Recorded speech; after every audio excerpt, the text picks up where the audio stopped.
ఎందుకు ఈ హడావుడి గత వారం రోజులు జరిగింది అంటే దానికి ఇప్పుడైనా మీకు ఆన్సర్ దొరికిందని నేను అనుకుంటా ఉన్నా.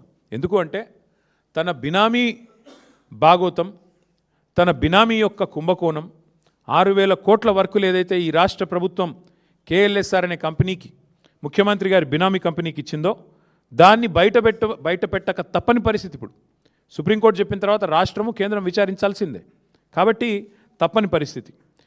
ఇవాళ వాస్తవం ఏంటి అంటే సుప్రీంకోర్టు ఇంకొక మాట కూడా చెప్పింది. CBI or SFIO, serious fraud investigation agency or ED, ఈ 3 ఏజెన్సీల ద్వారా వెంటనే విచారణ జరిపించండి. నేను చదువుతాను, ఒకసారి వినండి.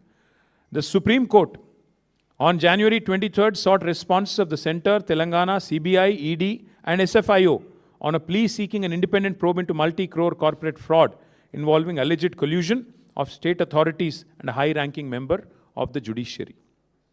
This is a PTI report, not mine.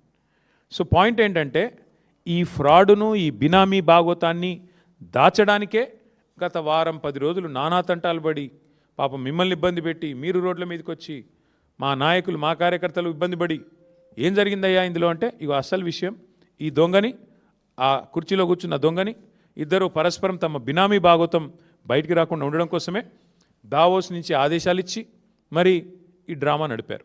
అందుకే ఇప్పుడు ఈ ప్రజల ముందు ఈ విషయాన్ని పారదర్శకంగా మేము ఉంచుతా ఉన్నాం.